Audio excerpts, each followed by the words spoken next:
ایران عزیزم، این روزها میدونم دلت سنگینه و آسمونت غمگین. خاکت هنوز گرم قدم‌های جووناییه که رویاهاشون ناتمام مونده.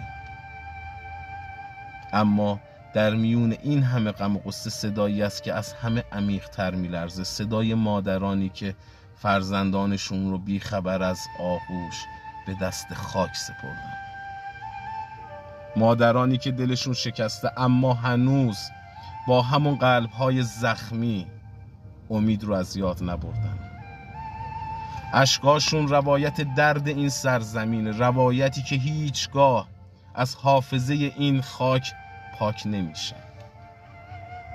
ایران، ما کنار تو ایستادیم، کنار مادرانت، کنار عزیزانت، برای صلح، برای زندگی، برای فردایی که سزاوارشه.